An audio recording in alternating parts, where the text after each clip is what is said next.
Hello and welcome to yet another Title Tuesday. I'm Woman Grandmaster Dina Belenkaya and I am more than happy to welcome you today on this fantastic Title Tuesday. It is little bit over Christmas, but we are expecting New Year to come soon, so we're still in a kind of a festive mode, if you see what I mean. And even if you don't see, then you will hear what I mean. And we will have an amazing tournament tonight, and it is soon to be started. We see so many players already registered, so many grandmasters. I see Jeffrey Xon, who is the first starting player, but we still have 7 seconds before the tournament starts. So let me show you briefly what is the format of this event. As usual, we have 11 round Swiss. We play every Tuesday at 10 a.m. Pacific or 7 p.m. Central European. Time control is the same as always, 3 minutes plus 1 second increment, and the tie breaks are always the same on chess.com. Now let me show you quickly the prizes of today's event. Every week we have $1,600 in prizes, and the first place gets $750, second place $400, and then we have $150 for the third place. And we also have fourth place, best female and best stream prizes, each of them $100. And as I see, the games have already started, so let me show you how it goes there. We will be following one of the most strongest online blitz players of the decade. We have here Jeffrey Xon. Yeah, let's stick to Jeffrey. Let's start with him. And what is he doing here? He's playing on the first board versus Tsihanchuk Sviatoslav. And we've had this amazing g4 attack in the Sicilian. Look at this rook on g8. Oh, seems really weird. But okay, rook on g1 also seems weird. But somehow white is having a very big advantage here. And this is an interesting theoretical dispute. Okay, black has just taken the pawn on g4. Interesting, isn't it? Also, I use this opportunity to welcome all our viewers. I see you, and do not hesitate to send us your questions. May you have any, we will make our best to answer to them. And also, stick around some very exciting games. So here, what's happening? Why white is so much winning? This is the very good question. And if we count the material, knight, knight, bishop, bishop, well, everything seems more or less equal. I guess it's that kind of symmetrical positions where whoever starts first gets all the candies. And here we see that the first started white with f3, although it's a little bit of inaccuracy. Now, rook g5 suggested by the computer. I doubt black will ever find it. Doesn't seem... Oh, they did find it? Oh. Okay, they did find it. Nice. So now what do we have here? We have this fantastic f4. Ooh, breaking through. How exciting. This is really exciting. And now if knight moves away, then we'll have e5. And we'll be pushing with all the pawns and everything. Oh, queen b6. Well, I'll make long castle, won't I? Long castle seems doable. And yeah, he just played it. Tsihanchuk Sviatoslav, international master from Belarus, versus the one and only Jeffrey Xon. Oh, look at this, knight c6, and we cannot take back. No, we actually can. I was thinking about this rook, but in fact it's protected by both queen and rook at the same time. Right. But look at the evaluation bar, +4 for white. Oh my goodness. And white is an exchange up, also makes sense. Explains everything more or less. Yeah. Okay, what else do we have here? Black is thinking. Black is perhaps realizing that a situation is getting out of control. It's already out of control and not easy to be repaired.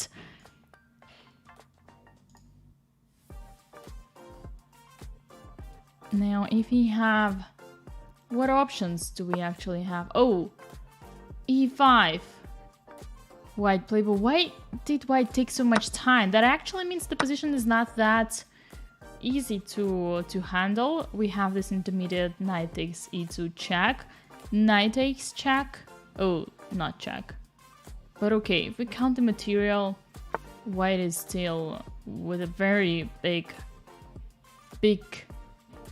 opportunity in front of them. e6, we've got now probably bishop h5, was about to suggest it. Now bishop takes f7, makes perfect sense. Bishop takes f7 and... No, yes. Oh, actually it might be a little bit dangerous, bishop takes f7. Why would it be dangerous? So... Oh, because of knight f3. Also, look at the time. Wait, is... Did I say black was realizing? Wait, it just occurred to me. Jeffrey is playing black. So Jeffrey is the one who's losing, who's about to lose. Oh my goodness, that's why Jeffrey is playing so fast and white is so low on time, being completely winning position. So the question is, will white be able to... No! Oh, wow. No! Oh, wait. Maybe it's too early. Look at how evaluation jumps. F5 finally. And take on e6. Oh boy. Okay, it's not over. It's not... Indeed, it's not over. Oh my god. Okay. Not saying anything. Wow. What a combination. Rook up and it is losing because pawn pushes and promotes and then knight will not be able to stop the other pawn. Well, that's amazing. That's amazing. Also, look at the time. Yay. Wow.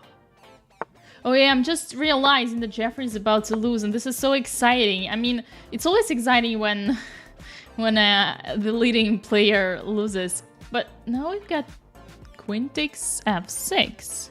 Bishop takes a6 and we will see the endgame where black will be 2 pawns down. Makes sense. Yes. No. Black decided to keep the knight, but the knight is actually gonna be restricted. Knight is actually gonna be very much restricted. Yeah, but you know what? They say in Blitz, knight is such a strong piece. You cannot... It's stronger than anything. Although not here. Yes, check. Pawn push. Pre-moves. We gotta be careful. We gotta be really careful. a6 is possible now. e7 is not possible. b5. b5. Check and b5. And b5. Don't make a draw. No draw. Wow. Bravo. White resigned. White lost a queen. Oh, white lost a queen because if king d7 or king d5, then just queen takes b6. Bravo, bravo, Stanislav. Just one against Jeffrey. Bravo. Ooh, amazing. Right. Who is next on the list? We've got so many players. Wonderful Time. Let's see what Wonderful Time is doing from Vietnam. One of the strongest bullet players in the world. I assume Wonderful Time. And he's doing his magic show here with 2 pawns up. Yeah, it's winning. It seems to be very much winning. Now pawn pushes, and then we push the other pawn, and then we just play with the king. King b8. Come on, it's just easy. Oh, not king b8? No, the black should have been careful. Oh no. Queen. Queen. Oh, but you do have a choice which queen to move. Huh. Yeah, there was a choice. Both queens could be possible. Okay, the last game of the round 1. is about to be finished. Mr. Turk, FIDE master from Azerbaijan, is about to win his endgame. We'll push the pawn. We'll push the pawn. Yay. Thank you. Thank you so much, everybody who enjoys the round one. Who enjoyed round one as much as they enjoyed the antlers. Now, round two, ladies and gentlemen. And we've got Grandmaster Dmitry Andreikin, who is with black pieces, versus a FIDE master Aguiar from Brazil. And we've got this Scheveningen, Taiman Operation, Sicilian Defense. Is it this Scheveningen? Either way, this position I remember playing myself with white pieces back at the time when I was playing Open Sicilian. Yeah, those were very old, good times. Okay. Yeah. And what should we do with this pawn? Exactly, we should push it to e5. We also have this other pawn which we should push to c4. I would actually jump with this rook to c1, with rook f1 to c1. So I would in fact place the... Okay, now it doesn't make any sense anymore. Now f4 and bishop e4. Yeah, f4, come on, f4. Exactly, this is the move. This is the move. Oh no, not... Oh no, knight is fine. Because in bishop a4, we would have bishop takes a8. So that is okay. That is making sense. Bishop a4, bishop takes a8. But then what? Knight b6, we trade. We go queen d3. And we push. Or we push immediately. Or we could bring the bishop either to a3 or to c1. Yeah, bishop c1. This is the move. No? Taking? Oh, a5. Okay. Then the other rook. Yeah, okay. f4 actually was one of my candidates. Yeah, so we can say we got this point. This point for us. Now, what do we have here? We also have the other rook, which is coming, and then queen is coming, and then everybody's gonna give a checkmate, which is pretty nice, have to admit. Rook g3, exactly. You do want to put that rook there where she is. You do want her to participate in the attack and all. Come on. Although these two players have made so many moves without thinking that they now do have some time to think about their future moves. They do have some time to spend on trying to figure out what is gonna happen next. We have f5, and your favorite en passant would be a very terrible blunder because of the queen. Now queen e2 is correct. And please put a rook on g-file, please do. Also would have queen h5 soon, but yeah, rook is not the great blockader, so you need to put this one to g3. Please put this one to g3. Or rook g3, the other one, rook h. Okay, either way. Oh, this is actually even better because now we have this plan to push the pawn to h5 and then to attack g6. And if they take, then we would... Oh, this wasn't something that we considered. Oh, isn't it a blunder? This is how it's called? Oh no, our pawn. What happened? Now black is really bad.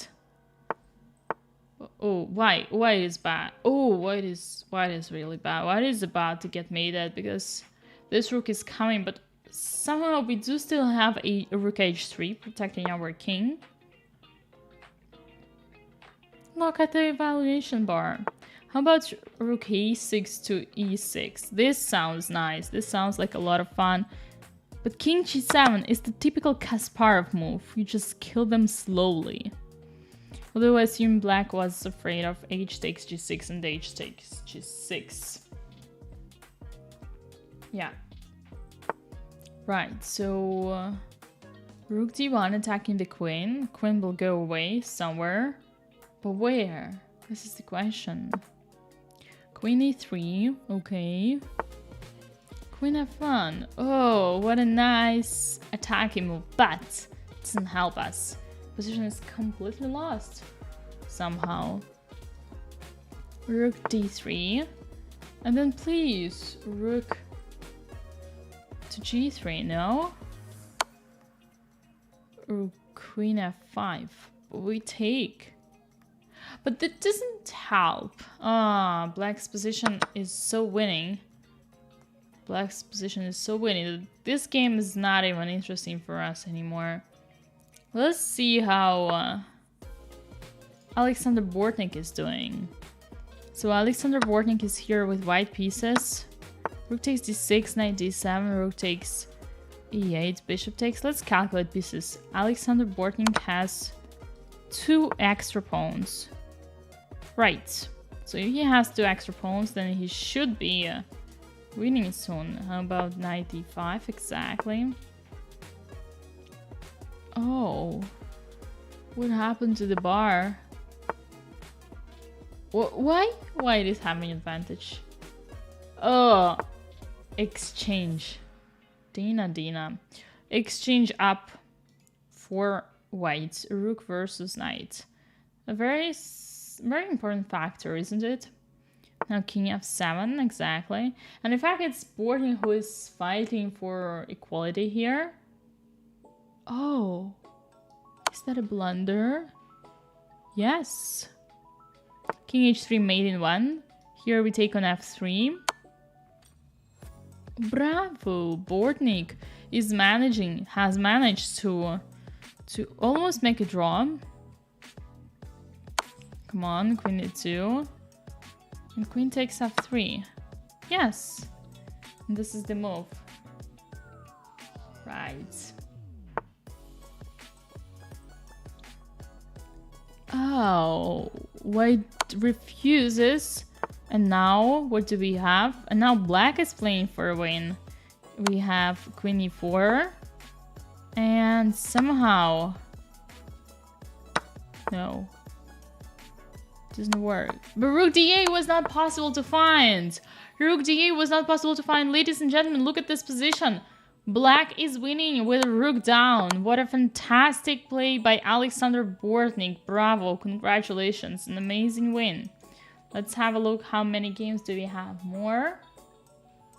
We got GM Dmitry from Germany, who is playing an equal endgame. Will he manage to trick his opponent, who is quite low rated?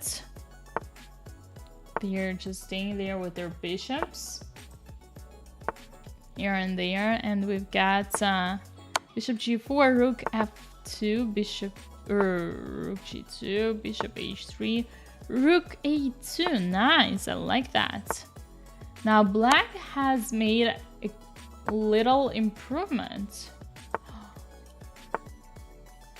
Yeah, and now rook takes a4. Yes, black is gonna win this, I'm telling you. Black is doing great. Black has just one pawn, increasing the advantage. This is very nice. Alright, now just a clear pawn with every single move. Black's position 2 extra pawns. Black's position is so much winning. Yes. Knight g3. Oh, rook. Oh, this is painful. Oh, bishop. This is torturing. This is very torturing. Okay. Now next. What do we have? We have this TST Master from Russia. Oh. Pausing. We're not gonna watch this one, will we? Well, this is also draw. What do we have here? Okay, so... come on, don't be serious. We cannot watch this. People are waiting. What are you doing, mister? Feed a master from Russia. As if you didn't know that a grandmaster could mate with rook up. What a sound of disrespect. Okay, let's continue. There is no respect when it comes to a chess fight. Yo. Wuva Chess, candidate master, is playing with white pieces versus Hanzo. And why did we take this game? Let's take a game of someone who we haven't seen yet. Oh, there we go. Mary Rabitsa, Woman Grandmaster, also international master, I believe, from Georgia, is here versus Tigran. Tigran is Boris Savchenko, Grandmaster from Russia. And this position, we've got this Queen's Indian defense for white. Now, wait, I almost finished the development. Putting the pawn to e4 would somehow transfer to the Sicilian pawn structure. Putting the rooks also on the open files is a very good idea indeed. And what else do we have? Rook d8. Rook d8 is putting the queen under an x-ray. Not a very pleasant thing. Bringing knight to e3 is a nice plan. I do like this one. How about queen e2, then rook d2, and then the other rook to d1.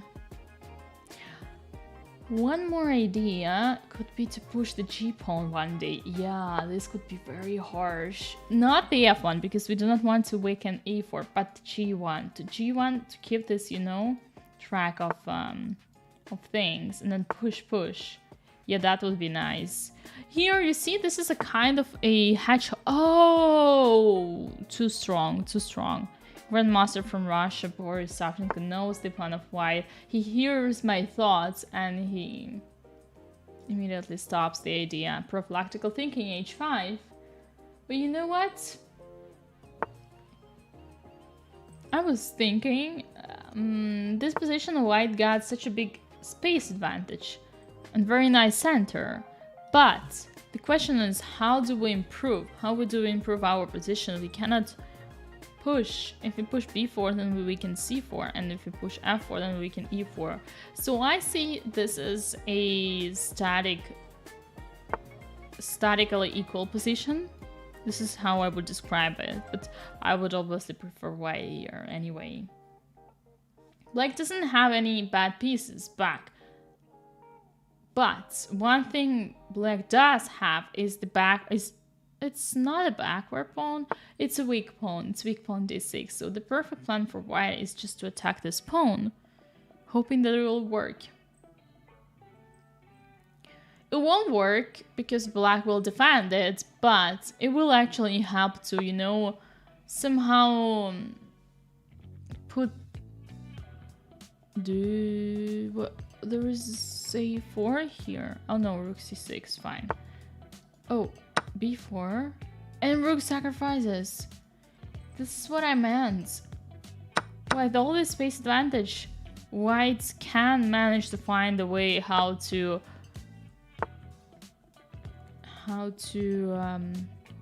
convert their positional advantage into a material advantage. Right, so b5, protecting the knight. Now, one thing black did achieve is this active knight on c4. It's also a kind of an outpost, but at the same time the position is pretty open, so I do enjoy white's exchange up, white being exchange up, and putting all this pressure to d6. Now, white is clearly doing great, I'm telling you. Right, a4, attacking b5. No, it was actually a4, knight b6, right? So now queen d3, but... Oh, pawns are trading. That's interesting. That opens the position, and any opening of the position brings more chances for white to improve on their advantage. Yes, and queen takes b6. Come on.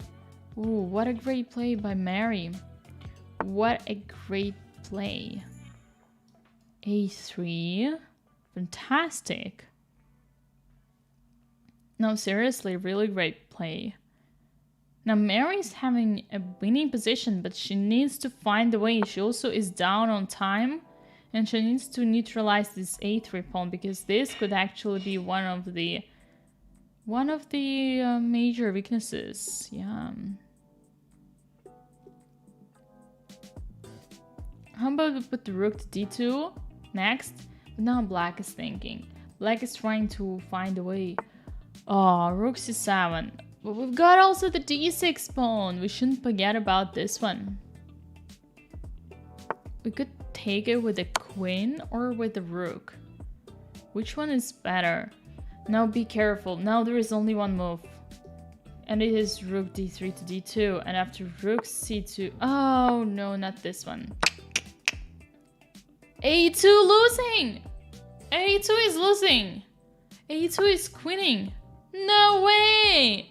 Mary had such a great advantage, such a great position. But what was the difference between... We'll have to see. Okay, this one, honestly, nothing to see anymore because completely winning. But let us get back.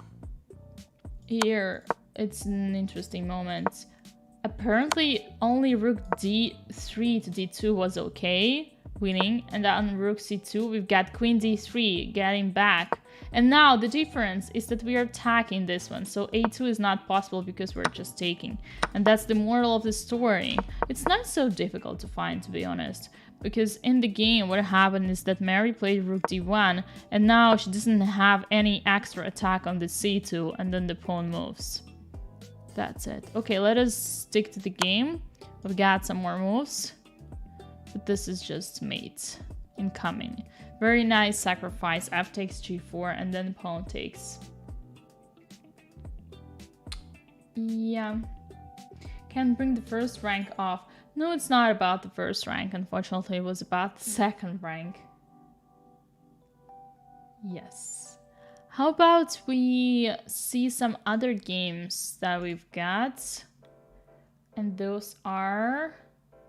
There's so many of those, to be honest. Arm Queen, yet another woman chess player, also streamer. Maria Givergan is about to lose her game. Oh, being two rooks down. Not the biggest interest for us. Let's see what's happening on the top boards. We've got here International Master V Pranav. 29, 27, what a rating. And Pranav is a piece down, being lost. Yeah, this is lost. Yeah, and also mind the fact that this A pawn has a dark promotion square, so there's gonna be no draw. The king will never be able to come to the corner. It's the same color as the bishop. No hope here. No hope. Wonderful Time. Is Wonderful Time still playing? Yes, Wonderful Time. Okay, this should be interesting. Got this equal endgame. Opposite called bishops. Maddie Chess! Oh no! Is that a mouse sleep or a blunder? Oh no, did you see that? Right in the moment we tuned in. Oy oy, oy oy. What happened here? Oh no way. How could he? Just forgot about this meeting and he a very nice swindler by Wonderful Time winning completely drawish position. Alright, we've got 3 more games, let's see. Nice, this one will take some time. This one will take some time. G7. Didn't take any time. Oh, I know this player, Zhu96. It's Sedipov Chansaran from Russia. It's him. Round 4, ladies and gentlemen.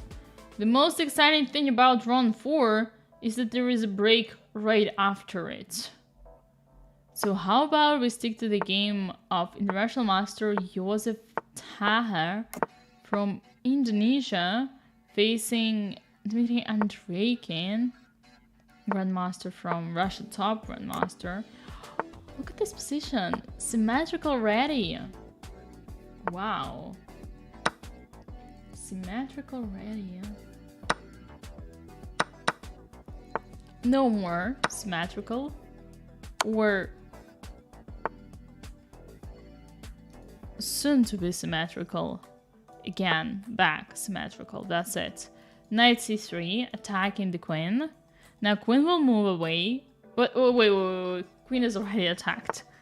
No, yes, knight c3. Wow, I'm guessing good. I'm guessing good. Queen h5, and then we've got rook to c1. I'm honestly trying to find any piece of advantage here for white, but I see absolutely zero advantage for white. That's quite sad because I play already myself with white and I kind of support here white. But it's not so hard to get an advantage against such a player as Dmitry Andreikin. Queen f4. Okay, fine. Where does he go? If white plays e5, which white has just did, then what will happen? Queen a3, okay, attacking. Fine, makes sense. Knight d4. Alright. Knight takes d4. No, rook d1. Okay, rook d1. Right, rook d1. h6. Yeah, that's exciting. h3. Queen f5. Okay. Now see this knight on d4. It's an outpost. It's a very nice knight. You cannot kick it out so easily apart from moving your pawn to e3 or trading and winning your pawn. So in fact you can. But it was indeed a very nice knight. You cannot deny it. Then rook takes d8 it's gonna come next, and then queen takes a6 would be really nice, and then queen takes b6, and then pawn pushes and promotes the queen. What a dream would it be? What a dream. But let's get back to the reality. Dmitry Andreikin is thinking, he's a clear pawn down. I mean, what happened to Dmitry? He's a pawn down. How would you explain it? Okay, we have seen so many pawns up already today, and they were all leading to nothing, so we shouldn't get overexcited. But white is a pawn up. Also, look at this battery. I feel like there's gonna be mate on g7. Not anymore. Queen to 3. Queen takes, pawn takes. Okay. White did lose a little bit of their advantage, but traded pieces, which is good because normally when you're up some material, you do need to go to the endgame. This is the best way to convert your advantage. So this is actually all okay. Let's say correct. Okay, rook e2, attacking on a2. Also, we do know that the rook on the 2nd rank and the 7th rank is the strongest position, is on its strongest position ever, so it's like the best place for the rook. We do know that. a4. Right. And now knight c5. Oh, okay, this is pleasant, very unpleasant. And also go check that evaluation bar which says evil everywhere. It says completely equal. Yeah, pity. No, black is already better. You know, I'll tell you a secret. Whenever rook appears to the second rank, then it's already game over. So like, even at the time when black's rook arrived to e2, it was still like white was better. I already knew that white would lose this game. White hasn't yet lost, but my predictions are really bad. Now look at these pawns, they are falling.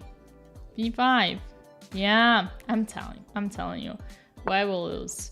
White will lose. It's actually very similar to usual situations.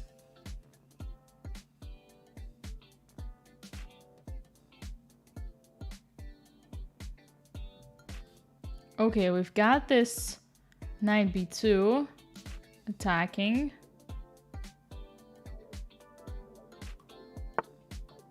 Rook c7.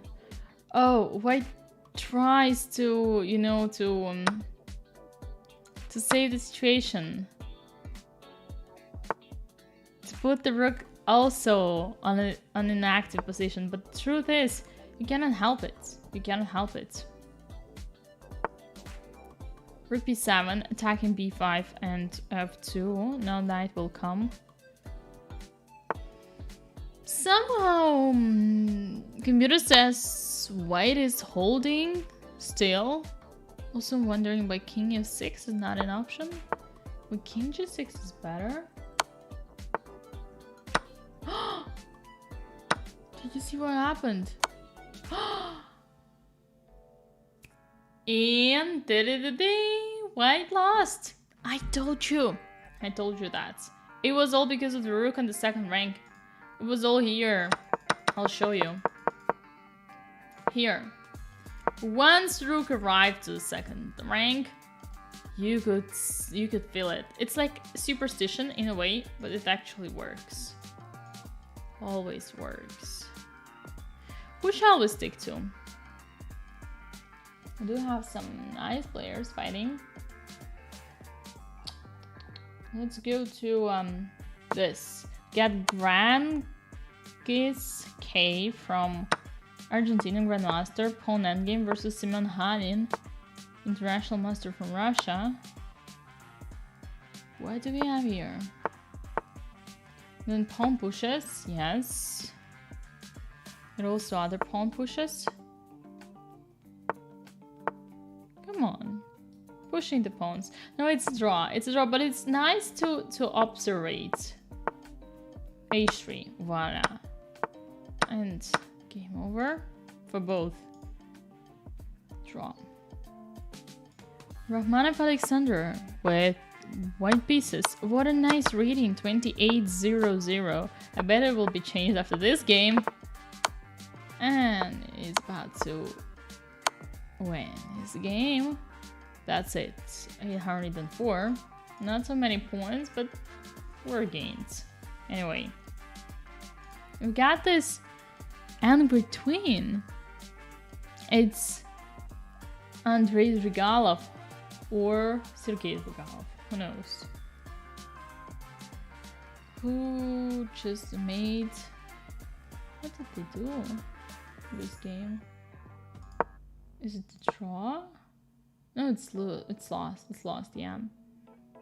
Yeah, it's lost. Okay. Do we have some more games of... We do. Let's see. Words. What a nice name. FIDE Master from Norway. With white pieces. Trying to defend a pretty lost rook endgame now. It wasn't that lost when we just came here, but now it's pretty lost. Rook h3, how exciting. Rook takes h4, now 3 extra pawns, completely winning. Nothing else to say. Unfortunately, there is no hope here. There is absolutely no hope here. Pawn pushes. And if only there were some kind of a mouse slip, but I don't know how many mouse slips would be needed here in order to save this game. Only if there is some kind of a stalemate, but also White's king is in this middle of the board. Yeah, that's correct. So White won this game, and we have some more games. No, we don't have any games anymore, and that means we're going on a break. But before that, let us take a short look at what do we have in our standings. Ooh, looks like Alexander Bortnik is leading the whole thing with 4.5. But he's not the only one, because we've got 11 players with 4 out of 4, including International Master Bazar Vokzal, Grandmaster G. Gusainov, and Dmitry Andreikin, and many, many more. Right, this is a perfect moment. So, what can I say? We're taking a very short break, but you do not go anywhere because we will be back very soon.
and welcome back to Title Tuesday. There we go, Women Grandmaster Dina Belenkaya, and we are about to have the round 4 starting in a couple of moments.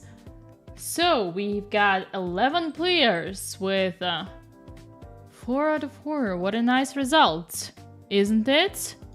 Yeah, it is, pretty much. And who do you think is gonna win the whole thing? We do have one very top grandmaster who is Mitra Draken, but we also have so many experienced players here as well. We're waiting for round 5, which will start very soon. And well, Alexander Bortnik. Could he actually make some conference? But now there no one Draken is him. Got also Jigusinov. Yeah, the truth is so many players right now are fighting in Worlds Rapid and Blitz, and therefore they cannot participate there today. They couldn't make it, but we've got so many grandmasters that there is always some concurrence in the place for others when it comes to Title Tuesday. B3. Right, so here we got this Queen's Gambit declined. The idea of white is to put the bishop on b2 and to have this double fianchetto, whatever you prefer. Queen c2 exactly, and now we'll put the rooks to d1 and to e1 and putting some pressure. Yeah, white does have quite a slight advantage, so black didn't manage to equalize. Not for now. And oh, do we also have Gadakamsky in our tournament? Well, he's not leading, right? He's not leading, but he might actually be streaming right now. Yeah, truth about Title Tuesday is that you always have so many grandmasters and streamers as well. Okay, we got 2 treats here and also the rook. Oh yeah, we will definitely stick to Gadakamsky soon as well. We've got this knight coming to c4 and then to e5. And then we'll trade, and then bishop takes, king takes, and then please do put your rook on d1. That would be nice. Rook on d1, come on. We do want to see this rook come into d1. Oh, bishop c5 and then rook d1. Finally, we've got it, rook d1. Now look at this amazing position of white. I really enjoy it. The bishop is looking to g7. Both rooks are in the center, attacking the opponents, and the knights. Aren't they perfect? I think they are. Oh, and that's why black is giving away one of their bishops. But the position is open, and in open positions we actually do prefer bishops over knights. That's the rule of a thumb. Now queen f5, very strong move. I also prefer it a lot. And oh, rook e8 we've got, but then rook to d1. Attacking as well. This should be great. Now knight d6 would also attack on... Oh, look at this knight. I really want to put d6. It's gonna be amazing there. Attacking the rook on e8 and the pawn on f7.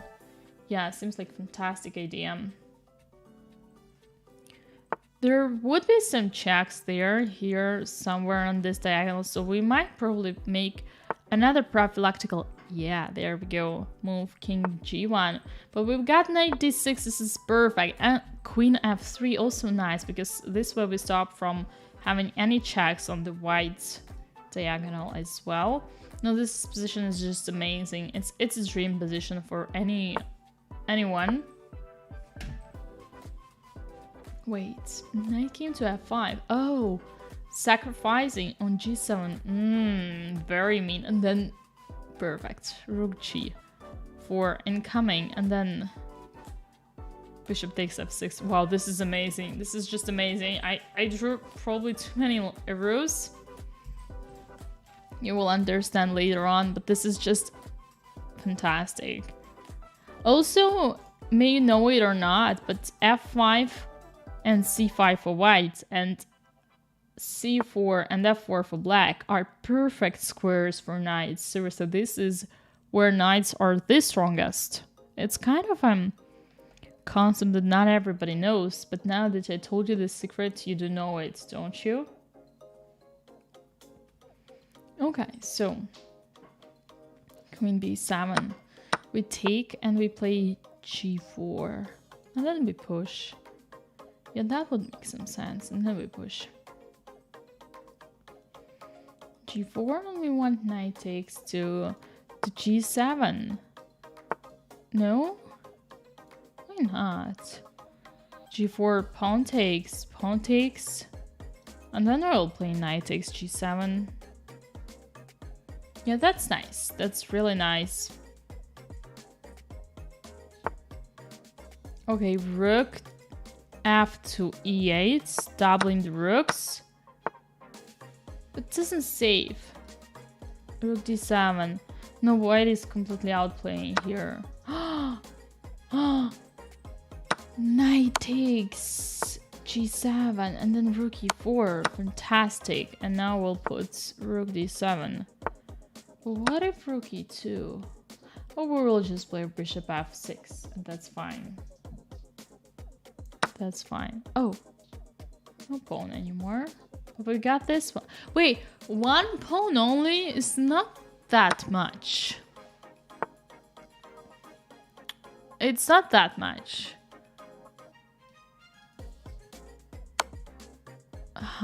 Check. Check is good. Check is always good. We love checks. And then bishop to e3. Yeah, no, here white needs to be really careful. But the thing is, white is a whole minute up. That's more than enough.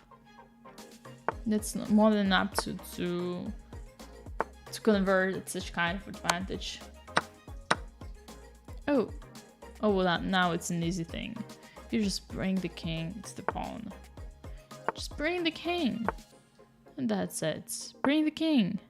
Well, Dmitry knows that. e3. Yeah, and then king b4. And this is double. Yeah, black will resign.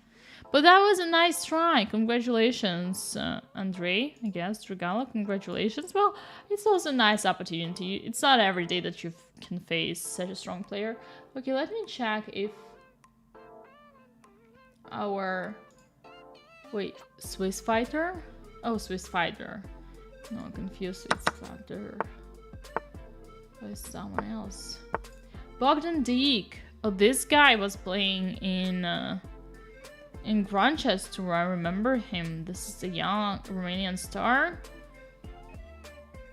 And he just won his game. Oh, look who is playing here. Look who is playing here. And look who just lost his game. Her game. Chiyu Zhou Akanyemsku is playing Woman Grandmaster from Canada. And the very popular streamer, Beauty, has just lost her game. But it's great to see her playing in Title Tuesday. It's not every day that you can find this girl there. Cat Chess Cat. Yo, this is a woman FIDE master from Russia versus Funny Sally, FIDE master from Australia. What do we have here?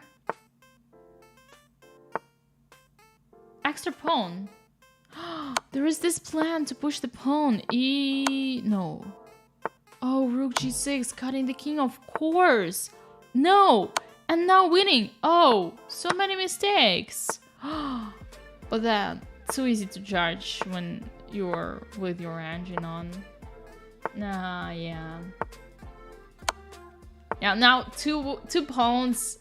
In case if you don't know, 2 pawns are always winning.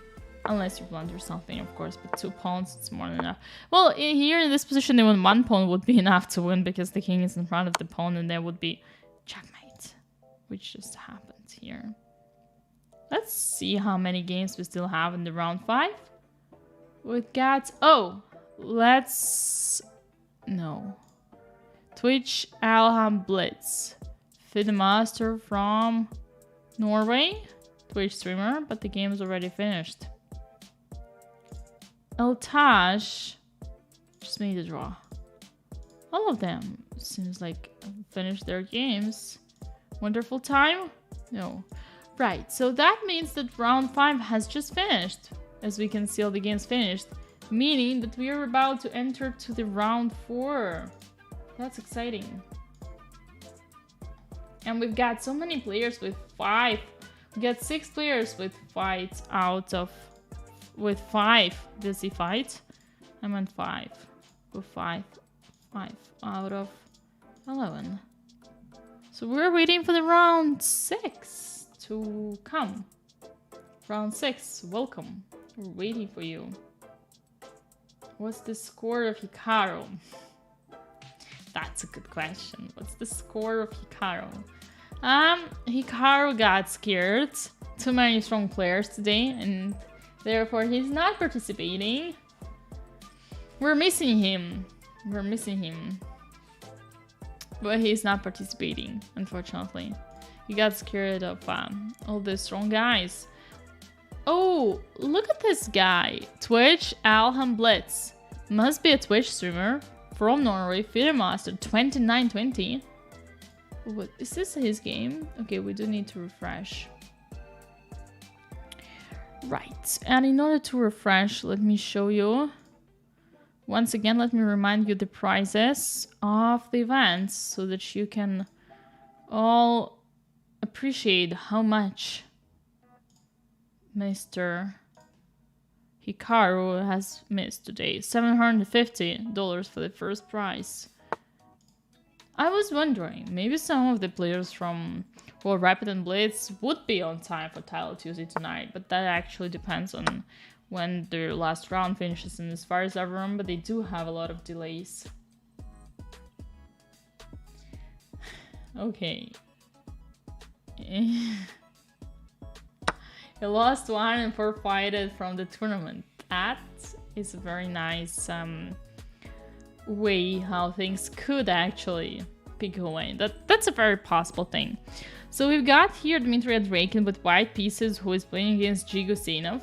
Dmitry is what is this position? King's Indian Defense. G4, wow, how exciting. But it hasn't puzzled yet, and then says you castle first, so you're gonna be regretting it. Oh no. Bishop takes in bishop and rook g1.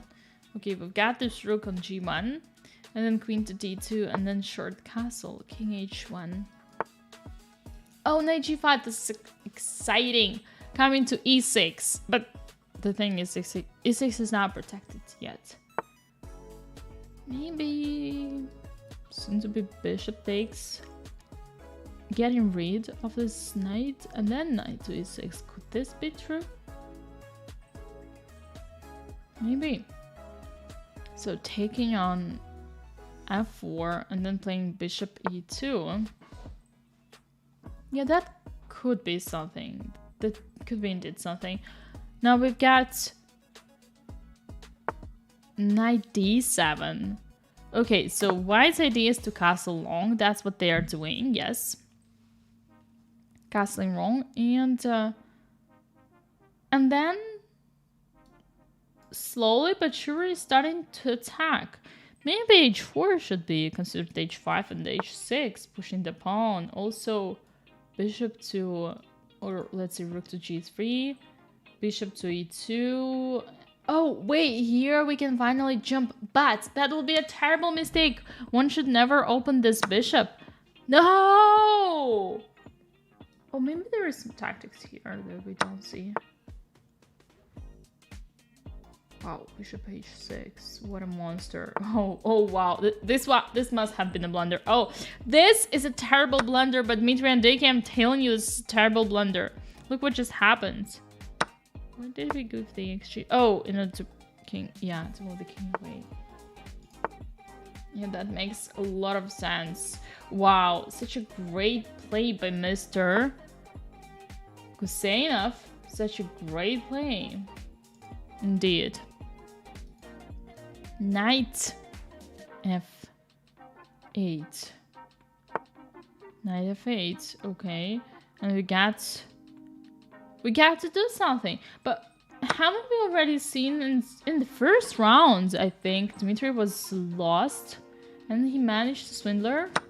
No, it was Jeffrey. It was Jeffrey. But meaning Jeffrey might have quit the tournament afterwards. This is actually a good question. Did Jeffrey quit the tournament? We don't see him. No, Jeffrey's playing. Is Jeffrey playing? It's actually a question. Do we have Jeffrey here? Well, we'll see later. Meantime, Dmitry Andreikin is trying to hold on. The position is lost. Ladies and gentlemen, you might be witnessing a loss of a very big leader of the events. That would be a pretty historical game for this Title Tuesday of the 28th December 2021. The last Title Tuesday of the year 2021. Pity there is no mate. We wish there would be. Boom and boom. But the fact is the queen is controlling this square. Also, we've got a simple bishop f8. On queen e8, we've got a simple bishop f8. Unfortunately, it's not helping us. We wish it would.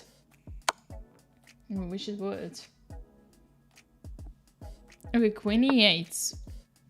Bishop f8. Now, what do we have? What do we have now? f3, okay.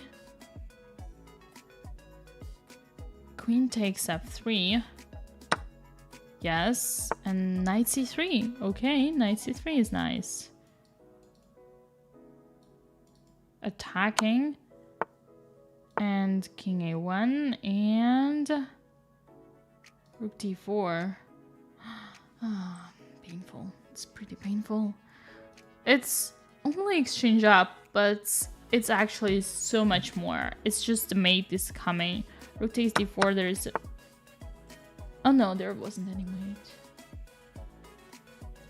Queen c8, you can do it. Queen f6 also. Black has so much choice. But you know, black's... The player with black pieces is also extremely strong. There's rook e5 coming. Queen f1. And then we win the... Oh no, this is a game over. And you see, black is torturing. Black is enjoying the moment. Black doesn't want it all to be finished too early. Black wants, you know, to keep this feeling. To hold on this. Outplaying the one and only Mr. Dmitry Andreikin. What a game. What a day. Where is this rook going? Bishop c2 should be an option. Bishop c2, but there is d3. And check. And d3. Ah, boom. Queen c... No, you must be kidding me. Ah, we'll play this one. Okay. Queen c3. Come on. It's gonna be mate. It's mate. Oh, the take the... No! Dmitry, you cannot be seriously playing this one. I never understood why such strong players are playing till the end. And then he will lose on time, of course. He will not push the resign button because he has too much pride. We all understand that. We all are the same. It's easier to criticize when you're from the side. I know. Blah, blah, blah. Let's go see how ladies are doing. Potapova Margarita with... What color? Black. Is trying to win. Desperately. And not desperately, actually. The position is winning. Yeah. The position is winning. Margarita has just won your game. And that was round 6. Nautical Galina. Oh. It's just lost your game. We're tuning into the perfect moment. Right into the checkmate. What else would we wish for?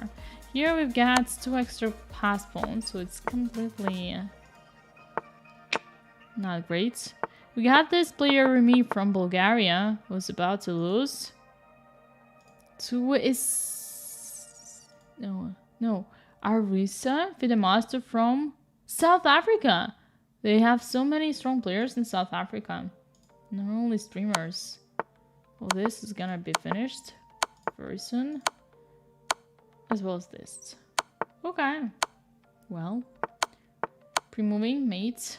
Game over. Alright, Zhigalko Sergey, by the way. Not just an opponent, but Grandmaster. Very famous Grandmaster. So we've got this round 6 that has just finished. And let's dive into the round 7 with, by the way, 3 people, 6 out of 6. But I'm more than interested to see how other players are doing. I really want to find some... Let's follow Akanapsko and see what she is doing. Or is it just Namsko? Let's see. Yeah, it's just Namsko. Let's see. Namsko is doing... Nemo is doing but 2 out of 6, I believe. And she's facing a FIDE Master Chess Dragons Ivan Saint from Serbia. Okay, we've got this Open Sicilian. Accelerated Dragon. Right, Accelerated Dragon. We've got this pawn on h3. Interesting choice. What's the pawn doing there? Okay, I do like rook on d1, f3. A little bit worried. Well, usually you would play f4, but there was b4. Yeah, there was b4. So it's serve defense. Computer says black is better after take, and knight c4. Seems like black got everything that they wanted.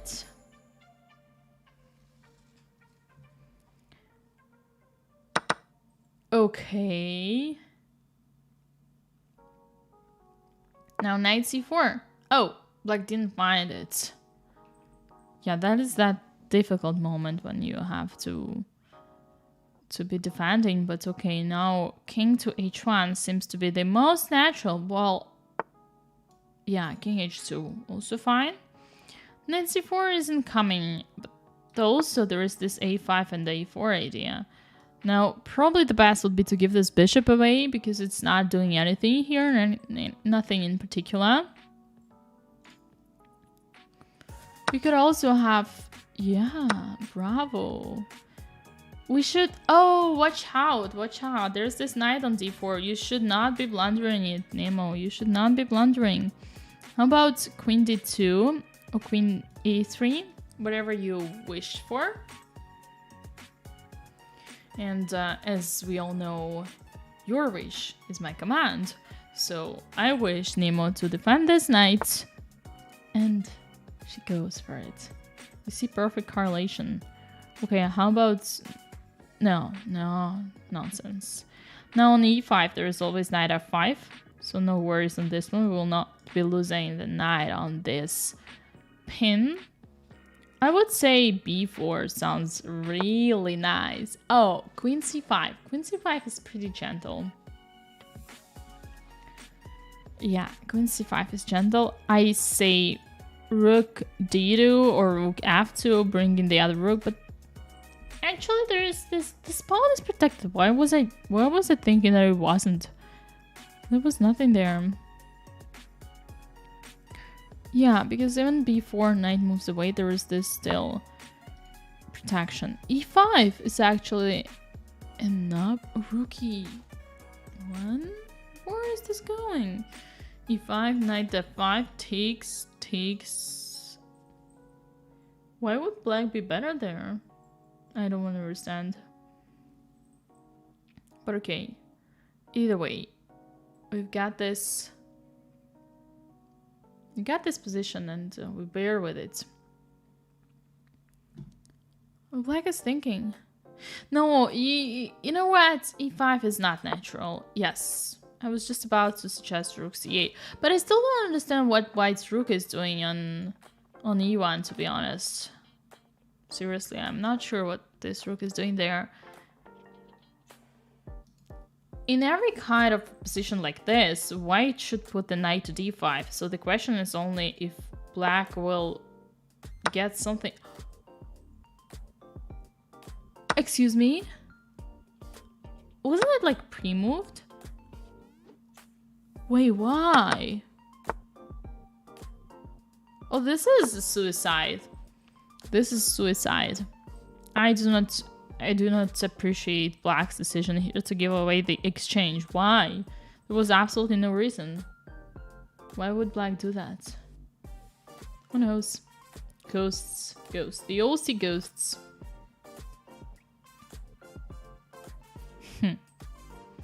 How about we put the other... Well, here the plan... No, it's not about this. Here the plan is to open more files. So e5. So finally, white could actually make a use of their rook on e2.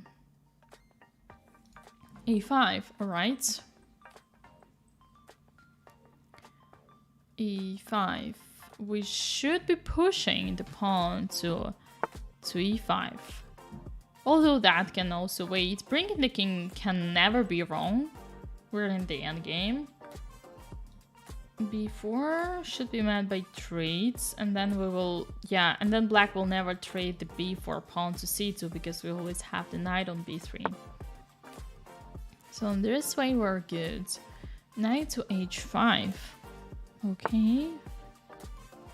Smart decision, rook e to d2. And we got knight f4. Just be careful! Rook a3 is only move, right? Because there was this, you see, in the ear, rook takes d4, rook takes, and then knight d2, in case of rook b3. But now rook e3 is perfect, and then bringing the king.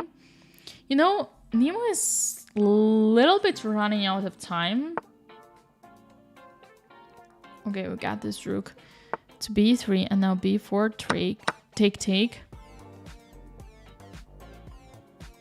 How about we kick away this knight? Remember I told you a couple of rounds before, the strongest position for knight would be always on either f4 or c4 for black and f5 or c5 for white. Yes, that's it. So we either kick it or trade it. So this is all good.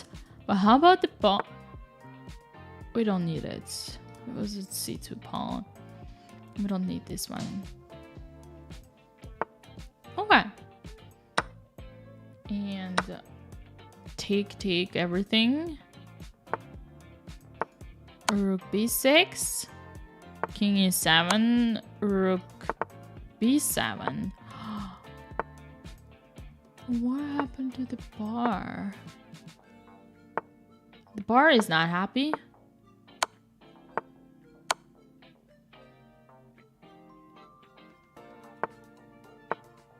Oh, fine. Everything is under control. Now we're attacking f7. Oh. Okay. Wow!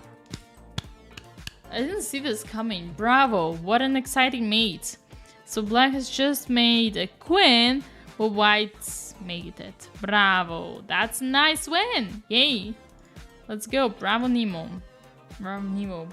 She must be streaming right now. I want to be considered by her. Oh, Alicia! Thank you so much. We're missing you. Thank you so much. Why aren't you playing? We're just about to see how Nemo was checkmating. Very big shout out to both Nemo and Alicia. Alicia is now in the chat. And now we see yet another streamer who is getting mated. Oh, come on, and playing. No, knight c3 would be a...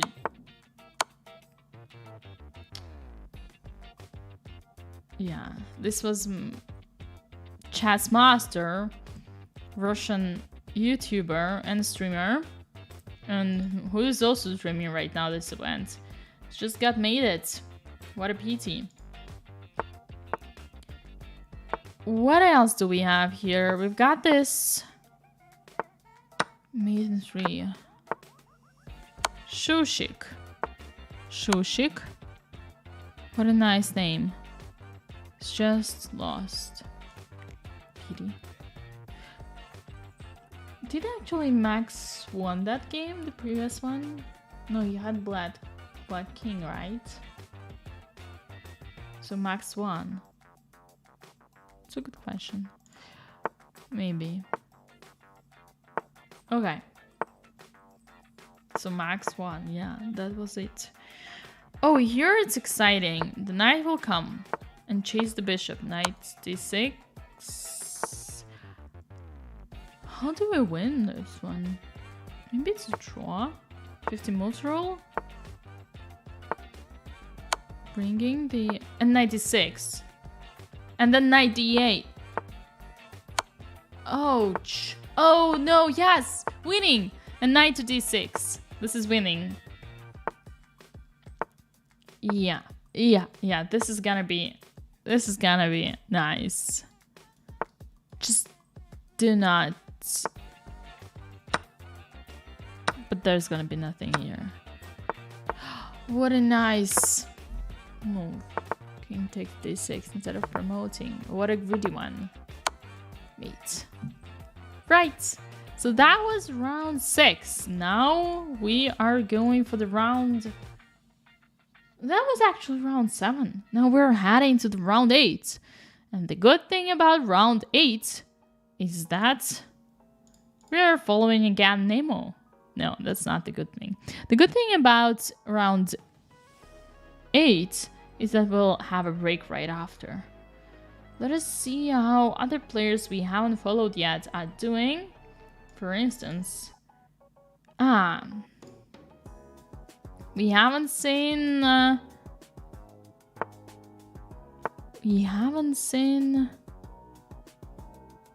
Gadakamsky, you were saying. Let's follow Gadakamsky. Is Gada playing?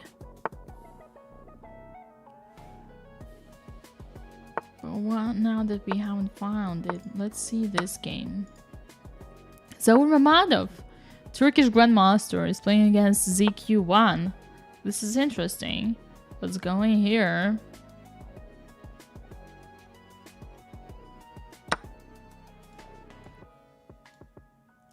Interesting. Very interesting. Oh, you were saying that Gadakamsky is playing, right? And he's playing against Maria Rabidze. We must see this one. Gada is playing against Maria Rabidze. Yeah, Tiger в шляпе. Tiger in a hat. Let's stick to this game. This is exciting. Gada is the legend, the living legend. Also the streamer. The streaming legend. Both, to be honest. And Gada is playing with white pieces against Maria Rabidze, one of the strongest female chess players on chess.com. As far as I can see, plays every Tile Tuesday, every single one. Already saw her games. Now Gada is having this nice bishop and amazing pawn on a5, having obtained some kind of advantage. Also, bishop could come to b6, really pleasant position. Also, h pawn. You see, Gada is playing like AlphaZero, pushing both of his side pawns like a lobster, like this.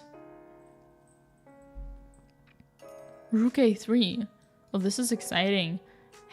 Heading to maybe g4 and rook g3 lift. Oh, I'd really love to see that. I'd really love to see that. G4 and no, h5 and g4 and oh, even g4, bishop h4 and then rook h3. Yeah, that would be exciting. Gotta make my wish come true. What? b3?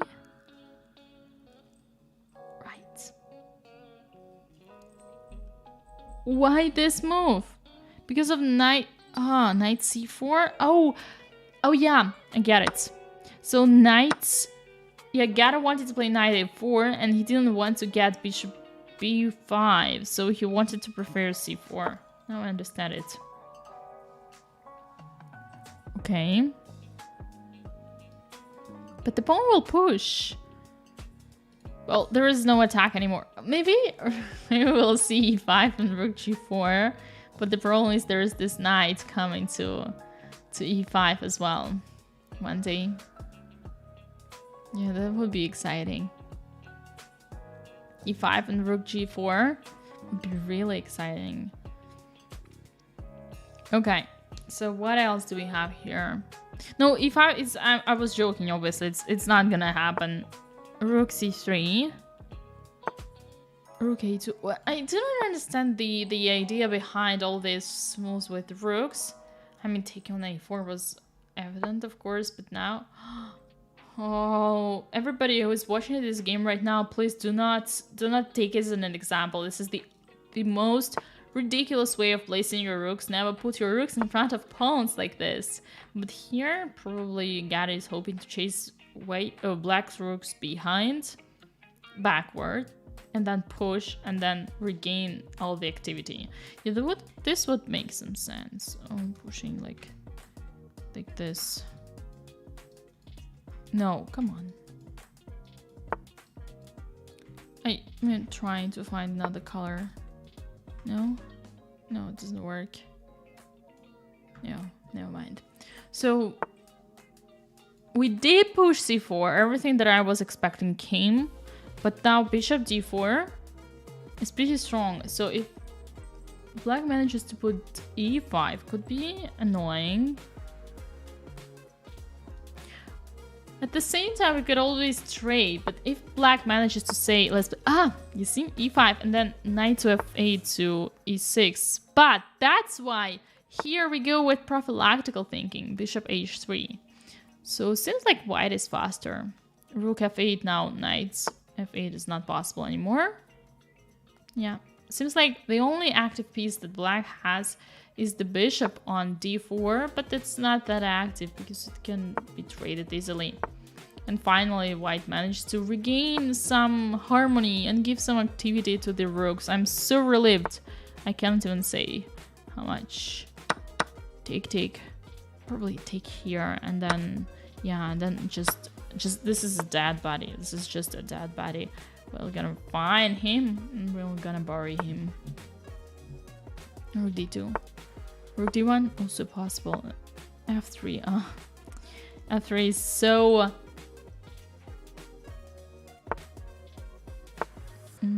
how do we even call it?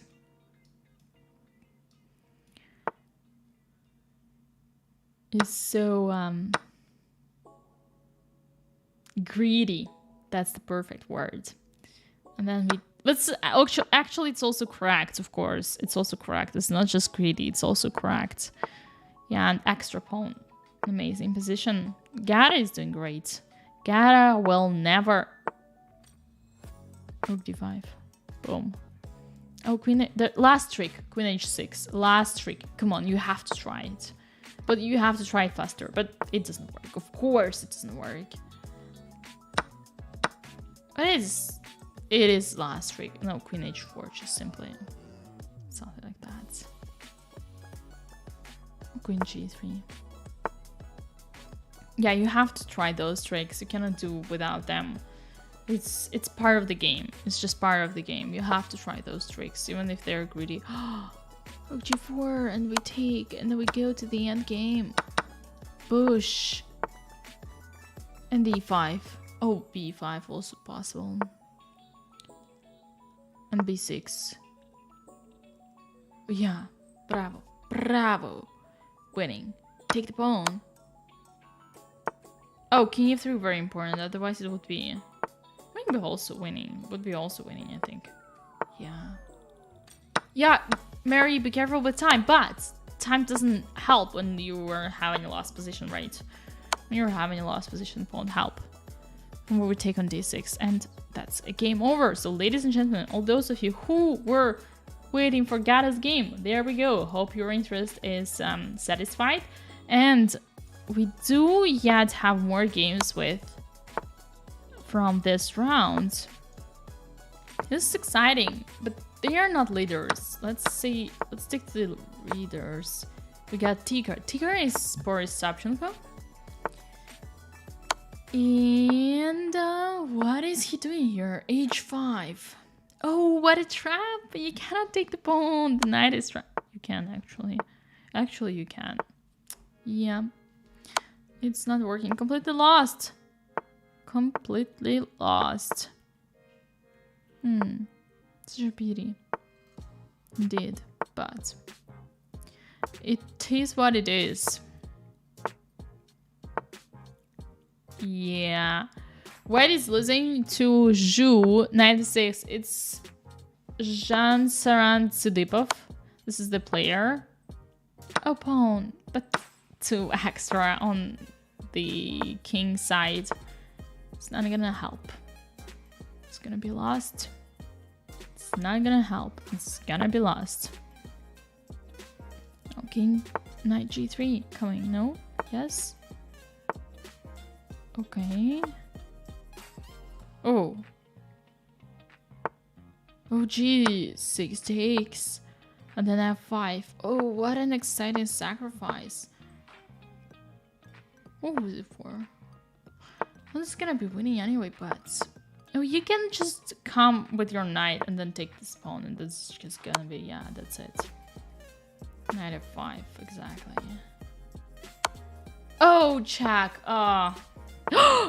No, it was a blunder. You shouldn't do it. You shouldn't do it. It was a blunder. That's it. It was a blunder. It's a draw. It's a draw. Black missed the way. Poor black. Poor black. Black missed the way. How to win. I'm so sorry. I'm so sorry for this. Really. There is no way to win. And the draw offer followed. Oh. I was so winning. I was actually winning. Now that I think about it. Yeah, I should have just got that pawn before pushing your 2 extra pawns. That was the way. Also, just those of you do not... Oh, there's 2 players for 7 out of 7. So it means that they will make a draw. And the leading group is now gonna be Gusenov. No, let us see on the leading group. Was it the last game of the round 8? I think so, yeah. Yeah, okay. So we've got our 2 leaders. Oh, Tigran and Zhu were 2 only leaders, to be honest. And Zhu 96 could actually make it to 8 of 8. He didn't, and now we have 2 sole leaders. But, ladies and gentlemen, it's a break. We're going into the break of the round 8. So, you know what it means. You do not go anywhere, because I will be back very shortly. Stay tuned.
And welcome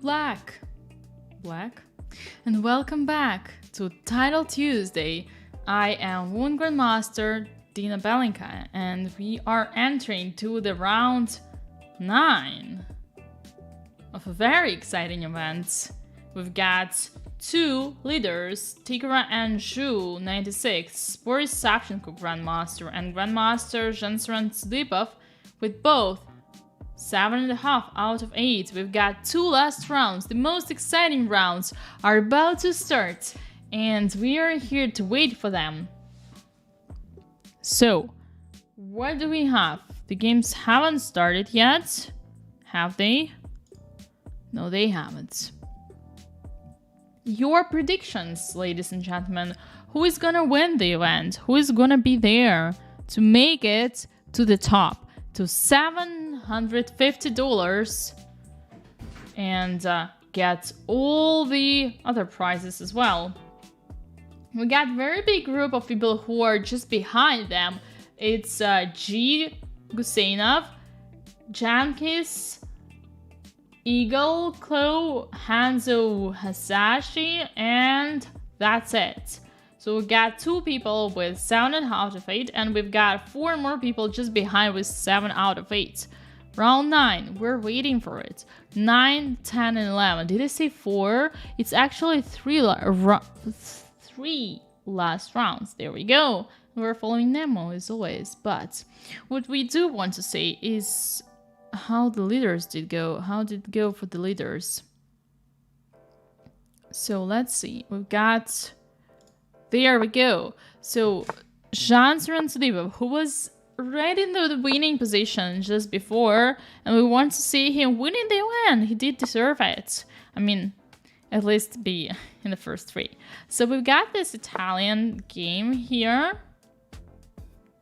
on the screens with the C3. Oh boy, we've seen so many Italian games in the World Championship match, but I bet you do remember those. You do remember those. Those were great. So we've got this B4. Oh, how exciting. B4. I didn't expect it to be that exciting. And now with idea B5. I don't remember that being played on the World Championship match, do you? Maybe it wasn't. Maybe it wasn't for sure. We've got this... Oh, D5, Bishop B5. Interesting. Do you think it's still a theory? Okay, short castle. Now, short castle for white would be normal. I see that the pawn is protected. And there we go, short castle. Yeah, right. What is next? We got bishop... Oh, a5, okay. Bishop takes c6, pawn takes c6 and knight e5. Queen d6. Knight df3. Or knight ef3? That is the question. I'm a little bit worried for this knight on e5 if we go with the other knight, like... Yeah, I'm a little bit worried. So we could push e5 also soon. That would be nice. Pushing e5. Wouldn't it be? Okay, taking the pawn b4. Now pawn takes. Ah... Huh? That's a piece. Why isn't it winning? Okay, there's got this really strong attack here of the rook on this diagonal. And also pawn to c3. Now queen takes. But wait a second. White is a piece up. And black is better. Someone explain. Okay, pawns. Let's count on pawns. We've got 2 extra pawns and we've got 2 bishops and we've got also the 3rd pawn. So it could be understandable, but although these 2 pawns are doubled. Now bishop d2 we take on a1, rook takes, and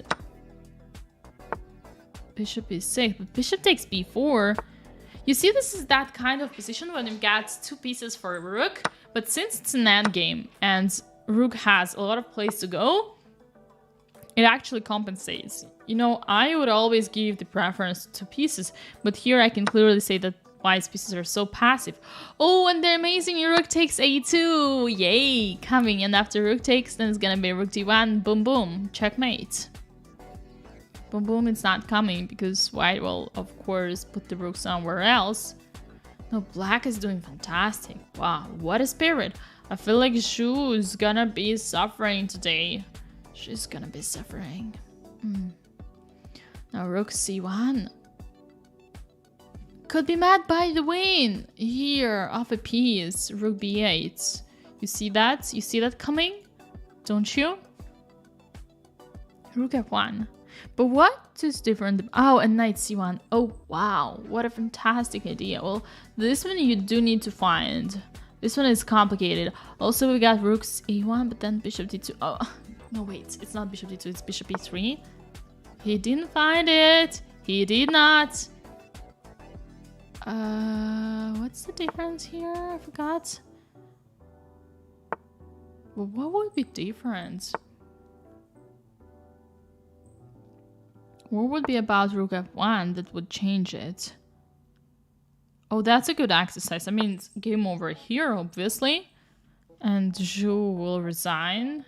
It's Zhu. Zhu will resign. Yeah, he might actually be tilted after that game. Yeah, I do agree with you. I do agree with this could actually be possible. But wait, what would be about...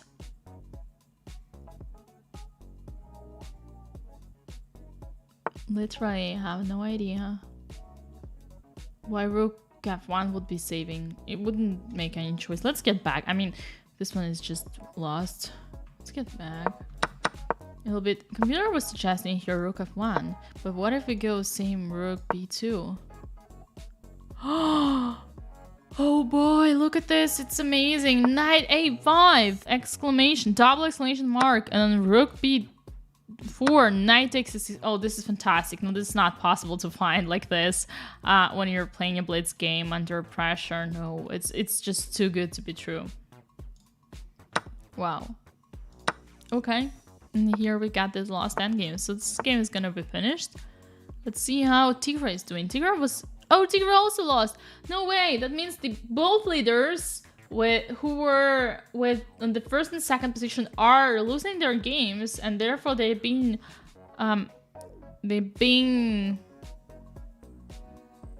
doubled, overtaken by Genghis K, Grandmaster from Argentina, and Gusino, Grandmaster from Azerbaijan. This is what we've got. So we want more exciting games. We got Alexander Bortnik versus Alex Chess. This is nice. Alex Chess from Grandmaster from Czech Republic. Bortnik here. Bortnik is one of the strongest bullet players in the world. Bortnik's got a...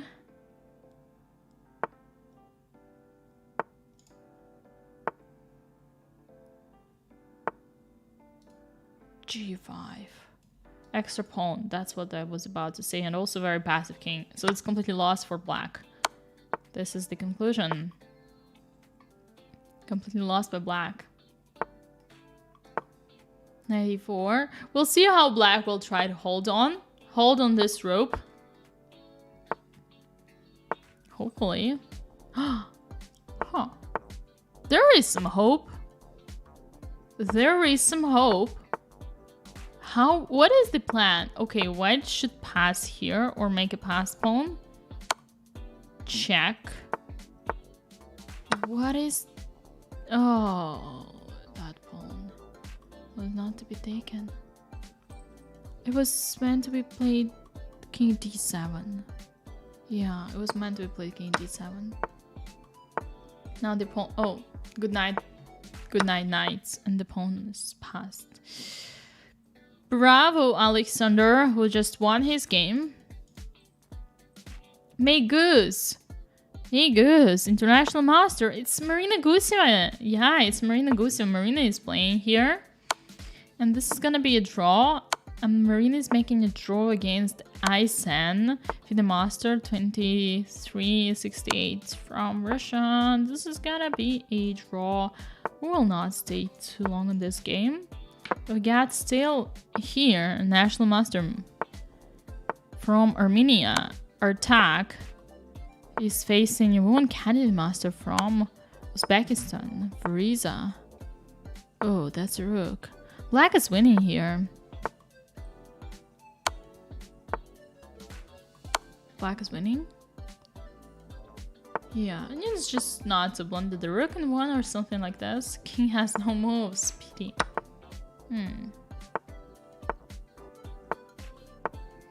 Did you see how they... Yeah, did you see how black pre-moved that king takes the pawn? We could do... Rook takes g... Yeah, rook takes h2 would be a very nice chance to swindler. But okay, round 9 is over and we've got round 10. Round 10, we do need to stick to the winners, to the top players. It's Kankis K from Argentina with black pieces versus Hanzo.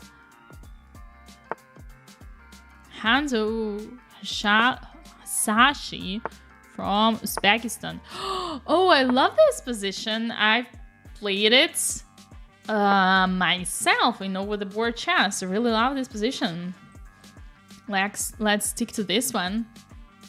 It is an exciting one indeed. Now bishop g7, short castle. The plan of white here would be to prepare...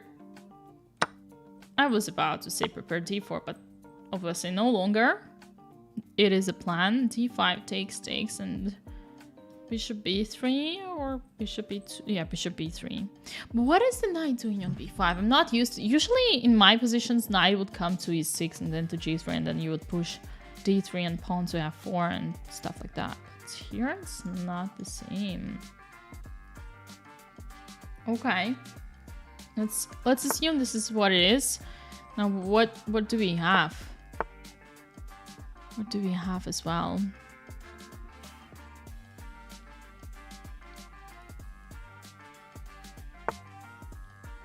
Okay, d3. Now c takes, knight takes, short castle, bishop b3, and oh, bishop d7. Here white always has this nice little advantage. We could put the bishop to g5. We could, oh yeah, especially now. Well, you just put this knight away and then you play f3 and then you say bye-bye knight. No, didn't play like this.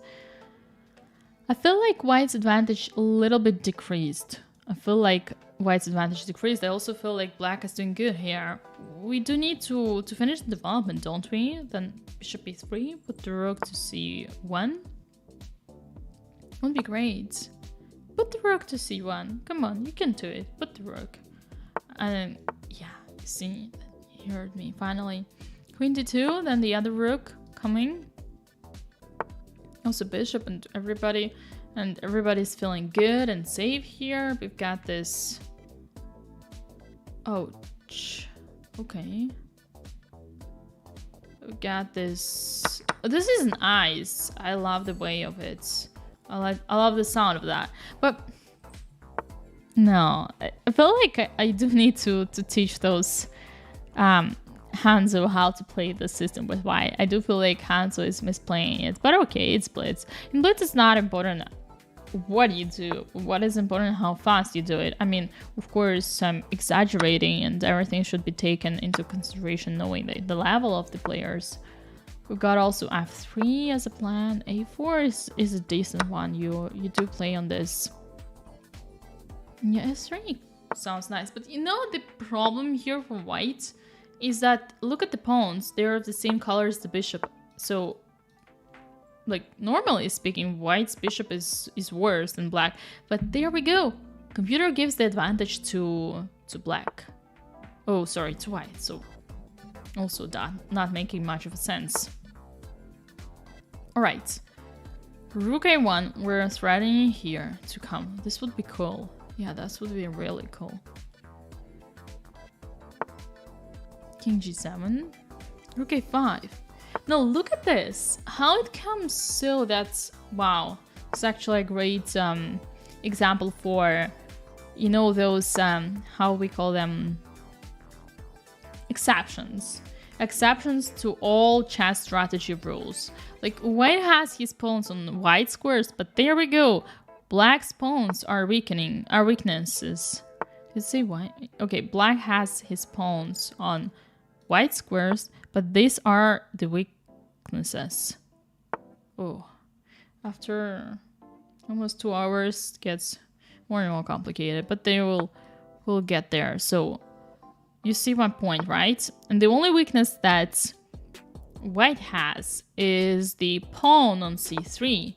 But not only white can easily protect it, but also it's not that kind of a weakness.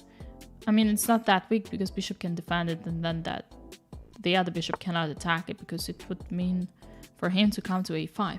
Now g5. Oh, rough. Rough decision.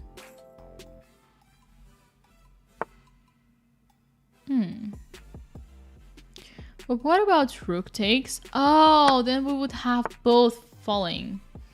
Both stars falling from the edge. This is what we would have then. Rook takes b4.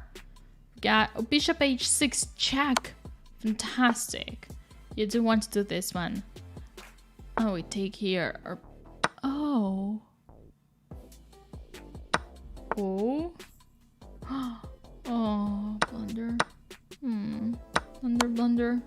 Oh no. Oh no. Oh no. Oh no. And now white cannot win it anymore. White can't win it anymore. Okay. Whatever you say. Whatever you say is fine by me. This is gonna be a draw. So everything is not clear at all. Who is gonna be taking the lead? Who's gonna be taking the lead? I don't see. Yeah. I don't see fair chess on YouTube anymore, and I don't see in the grind, and I don't see Andreikin either. But so this is gonna be a draw. Yeah, now they're thinking.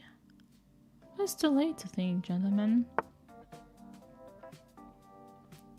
We can probably go and see how Wonderful Time is doing. Wonderful Time is right now in the 6th spot. He would be joining the leader. So now the leader is Gusenov with 9 out of 10. And Wonderful Time is having a wonderful time here with white pieces. After having played e5 and blowing everything here with the wind. But he has to be very careful with his wonderful king. That could be I bet this is not what he was planning on. Oh no. This is getting... Oh. That evaluation bar is having a rough time. Dancing here and there. You see the paradox. White is so desperately trying to trade all the queens, but in fact it's in white's... No, wait, let's see. White is trying to trade the queens, but in fact it is in black's favor. This is so weird. All the trades were in black's favor. Maybe white is realizing it now, but also when you don't have much time. You can judge. You cannot judge when you don't have much time. Now rook a4, c6, rook back. Oh, it wasn't c6. It would be f4, and then after capture we would push. Now, to be honest, white has a really great position, but just ruined everything. As always. Just ruined everything as always.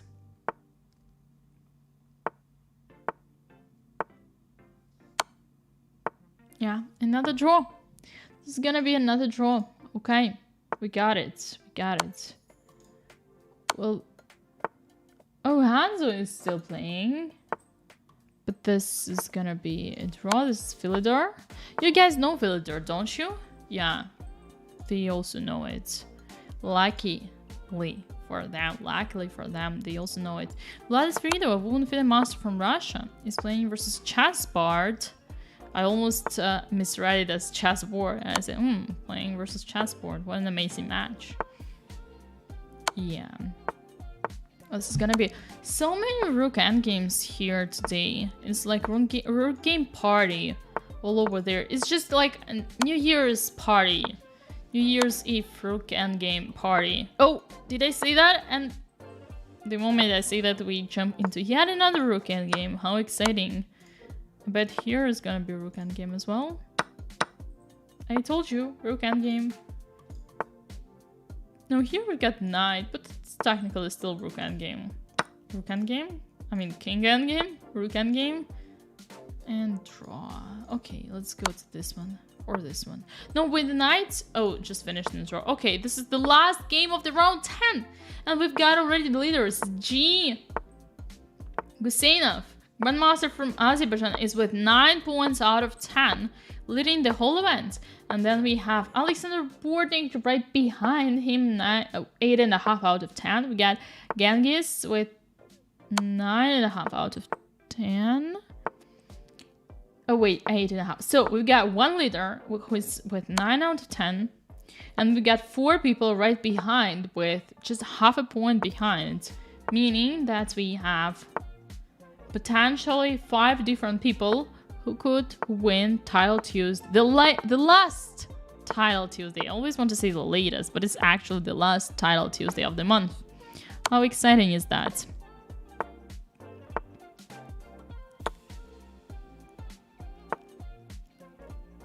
And then I'm speechless. Very exciting. Okay, we've got this ending, and now let's go, ladies and gentlemen. Round number 11, last round. Got this person playing. Gonna be following his game. And waiting for the games to... No way. Oh, what a tough journey it's gonna be for Guseynov for the last round, facing Alexander Bortnik. I'm not envy. I do not envy. I don't envy him.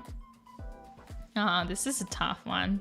But okay, we can do it. We can do it. White is leading, half a point. So potentially, draw is good. Oh, also, I just realized that Guseynov is having the highest tiebreak, so a draw is a great result for him. All he needs is to make a draw to claim a victory. Will he manage to do it? We'll see. Bishop takes a6. This is good. I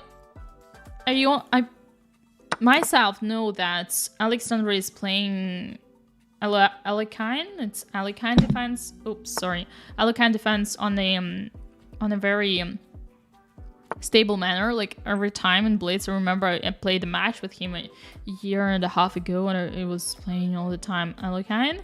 This is a very double-edged opening for black. I'm not even sure if black equalizes somewhere, but it does work a lot in Blitz, especially in bullets, obviously. Here we've got a very big advantage already for white out of the opening. It's also because, as I said, it's a very double-edged opening for black Alekhine. So now bishop g5 and then h4, and the question is, where will black win castling?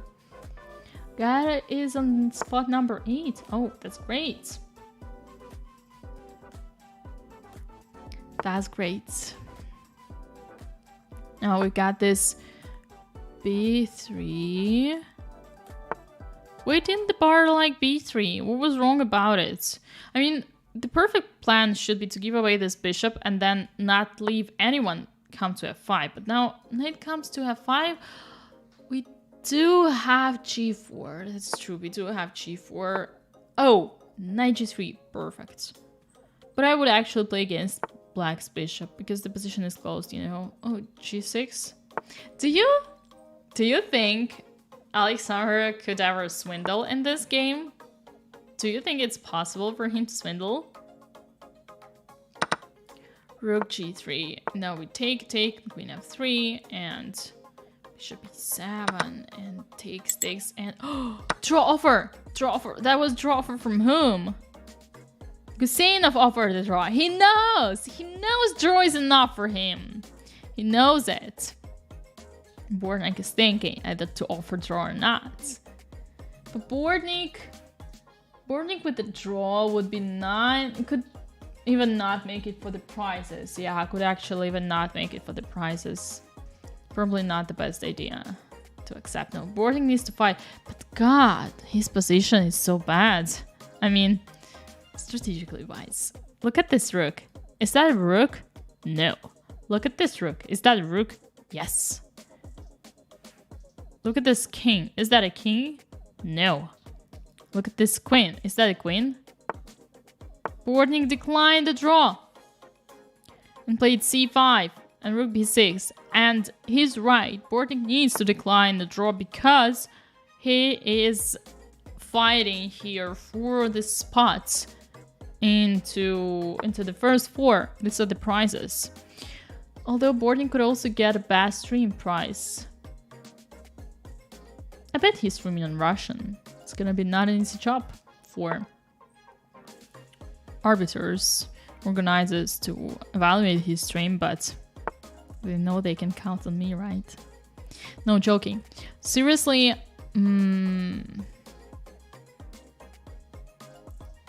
I see the big advantage for white, but c4 perfect.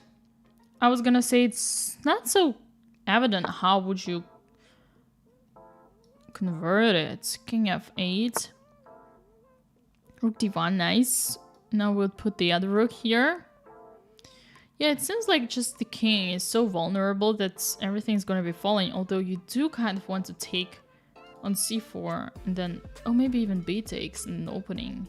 And rook takes and then rook takes b7. Yeah, and then you come first to f7. Something like this. I would say it's gonna come. Something like this. Bortnik with down to 19 seconds. Only on time. No, he's only with 19 seconds. Queen g7. What a weirdo move. We take. Queen takes. d6. Rook d5. Maybe not. Maybe not. Maybe not. Okay, rook c1.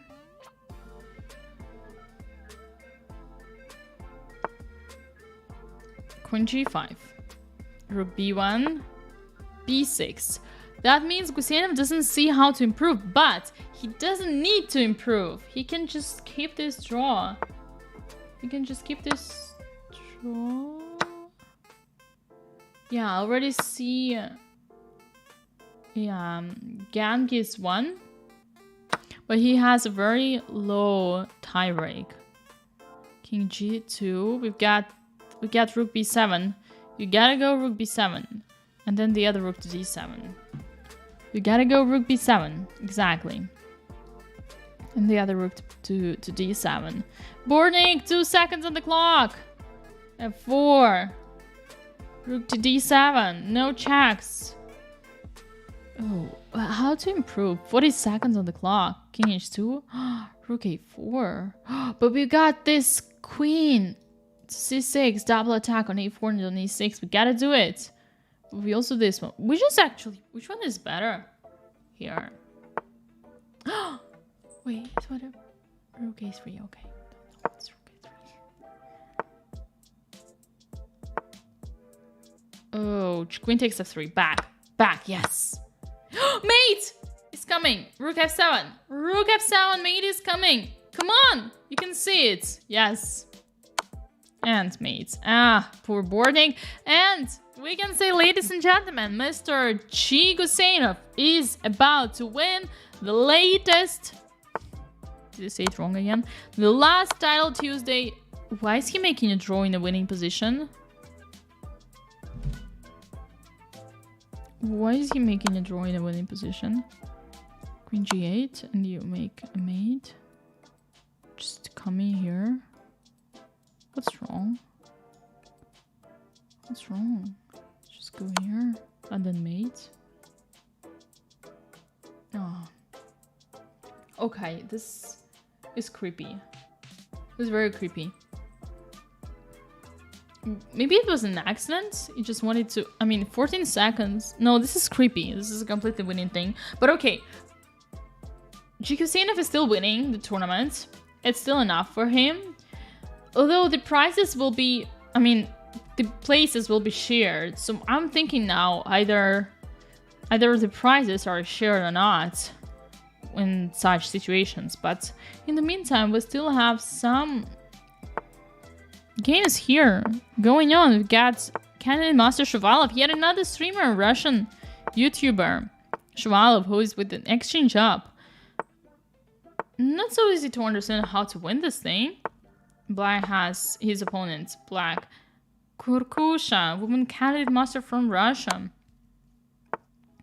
Just have two strong bishops. And the pair of bishops. Oh. Okay. But that's about it. That's about it. Did they just witness a trade? Still, no way how to win it. I don't think it's winning, unless there is kind of a blunder. You see, the problem is... Oh, we would actually need to... check. But there is a bishop here. Check. How about check? And then king comes. Nah, it's not winning. It's not possible to win. We're gonna see 50 moves. I bet this is gonna be the last game of the round. We also have Blitz King. Blitz King. Oh, oh! Whoa. It's gonna be a draw. So Cheval. Let's skip to this one. Yeah, this is a well-known draw, and that we have just heard a draw for, by the way. Okay, this is nice. This is nice. If I were to bet here, I would actually put on the blunder. I would put on the blunder from black, and I would put on the white winning this game. King coming to e6. Yeah, the problem is it doesn't help. All this doesn't help. You cannot even make any progress. Maybe we should maybe white should try to bring the king to f8. That could be fun. Bringing the king to f... Yeah, yes, yes. You heard me. King e7. And then rook g5. Rook g5. Come on, rook g5. No! No! That was a pawn. Did you see that? Did you see that? Just the 50th move.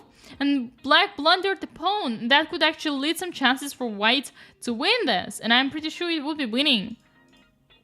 Did I tell you that black would blunder? I did. But did I tell it would happen on the move number 50? I didn't. Oh, what a pity. But okay, either way, we've got Chesscom, who has just won his tournament, the last Tile Tuesday of the 2021. And we congratulate him on that. And he was too kind with Mr. Alexander Bortnik, not willing to kill him immediately and just granted him half a point because he knew it would be enough for him to win. And the prizes are not shared, even though we've got all 3 places with 9.5 out of 11.